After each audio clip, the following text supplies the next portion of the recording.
Insider, the Memphis Tiger Network. I'm Jeff Bryant alongside Darren Schoenrock. And Coach, coming off a series at East Carolina, always a tough place to play. Stayed ahead of them. That was the main goal. You got to win out of that series so you stay ahead of them in the standings. Yeah, we had a great chance to win a series on the road in a place that has been tough to win through the years. Now they're going through some ups and downs this year, and it's a little different East Carolina team than we faced there before. So we missed an opportunity, but I thought we played okay, and I have no problem with how we're playing now. They're just a couple of little things here causing the losses, but overall, happy with how we played. We got our pitching rotation solidified now heading into the tournament. 3 very different games. Kind of took it on the chin. Once they got going, they sent 15 batters to the plate, 1 inning Friday, but then you bounced right back Saturday. You put up some big innings early and were able to sit on that lead, and Colton Hathcock, a great outing. Then a very good outing again from Jonathan Bolin on Sunday. I know that was a tough extra inning loss. Yeah, that Sunday was a tough game because we had a lot of chances early. We had 6 leadoff men on and followed up, and 4 of those 6, the next at bat was a strikeout. Mm-hmm. So we had our strikeouts at the wrong time. We loaded the bases up 3 times. We had them loaded twice with less than 2 outs. We had a lot of opportunities just to scratch 1 run with 1 more good at bat. We just couldn't string quality at bats and back them up with another one enough. So got to credit East Carolina. They went back to Bridges, their bullpen guy who threw on Friday a little bit, and he held us down. But I think one of the keys of the series, Jeff, was Friday. We have to find a way to keep those games from getting away like that because it doesn't force them to use any of their top bullpen arms. Yeah. Those guys were fresh for Sunday, whereas if we could have got one of those 2 guys in the pen, then they're not quite as sharp. Like Blake. Blake wasn't quite as sharp second day as he was the first day, and that's just the nature of pitching out of the pen. Coach, hard to believe, 13-week season. Now you're coming up to week 13. It's the end this weekend. You'll have Tulane, and of course that's the usual Thursday, Friday, Saturday series to give you that travel day on Sunday. Tulane's a team this year, new coaching staff. They've kind of been up, kind of been down. They've made a run in the first place. They're sitting kind of that 4 or 5 spot right now. They're a team that can be very dangerous. So it's not like you can cruise through the final weekend. Talking to a lot of coaches that have played them, they're very, very offensive, and that's how they're built. They really, really swing the bat. They've got some power in the lineup. They're some dangerous guys, and they start out the year in a tough spot with a new staff, new philosophy, and didn't get off. They were 1 and something. Yeah. And then started turning around a little bit, and then hit a real nice stretch in league play where they played very well and jumped out to a lead in the league. They've cooled off a little bit since, but they've still got that feeling of winning in conference weekends in there. And I think their key is, obviously like most of our keys, is what kind of starts they get out of their rotation. When they get good starts, they're an offensive team that's built to bury you quickly, and so we got to prevent the big innings. Is what we got to do. We got to try to make them score 1 run at a time, and I don't think they really want to do that. They want to throw big innings on you, and we got to kind of so you eliminate freebies and force their hand and shut things off when they get leadoff men on, and that's your chance. Coach, you coming to this Tulane series, senior day going to be on Saturday, 1 o'clock first pitch. I know there are the pregame ceremonies for the senior class. This is a senior class that still can get to 30 wins this year, and they were part of that 5-year run. If they get it this year, then they will have been part of a group that has helped get 6 30-win seasons within a 7-season span. Yeah, and that's uncharted waters for the program, and that's neat that they have a chance to do that. There's some really interesting things in this senior class. First and foremost, they've been very, very good people, and good citizens, and good leaders, and good representatives of the program, and they're all very good human beings, and I'll miss that about them most of all. I'll miss the kind of people that they are, and Chris Carrier and Zach Schreitenthal are 4-year starting seniors. Ryan Garner's been in and out of the rotation some, but those 3 guys have been with me 4 years, and then Trent's been a mainstay in that lineup for I guess if there's anything like a utility guy, he's been that guy.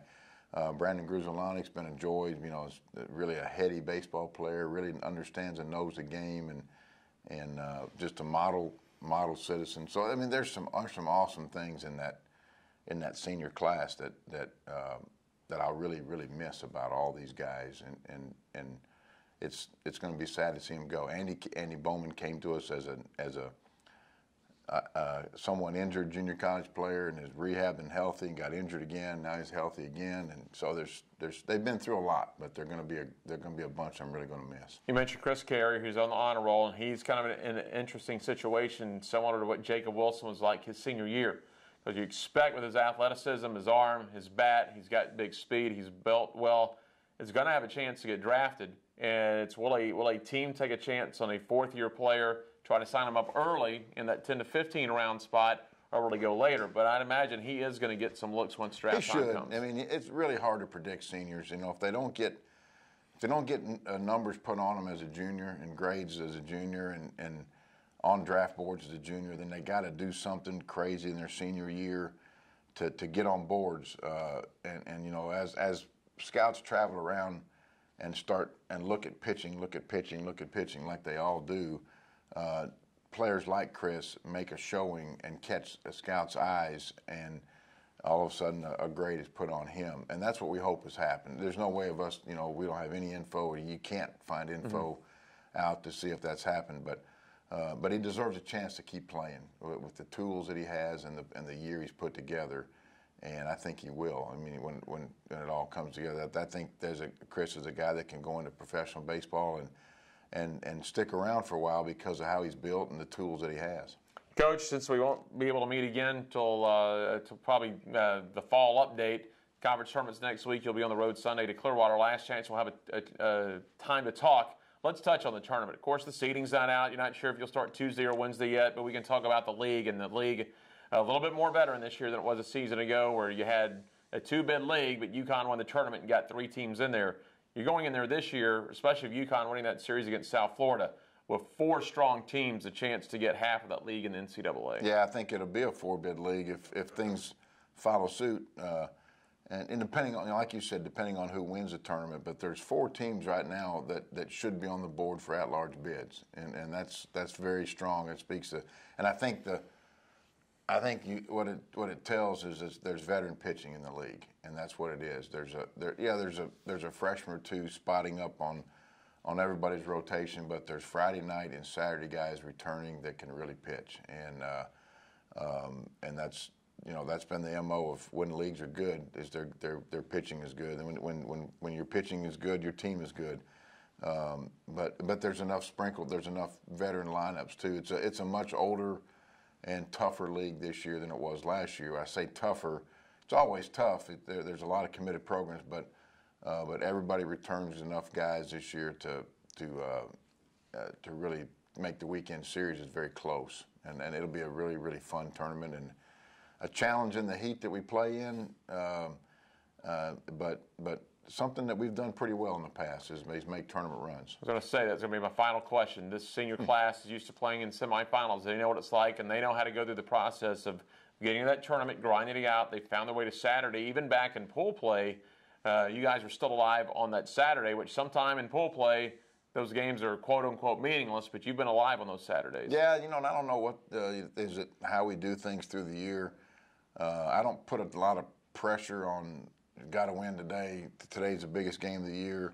We're not a team that's been really up and down emotionally. We've played up and down some, but we stay on an even keel. We set routines. We stay in routines. We lift it the same day. Our practices are very consistent throughout the season.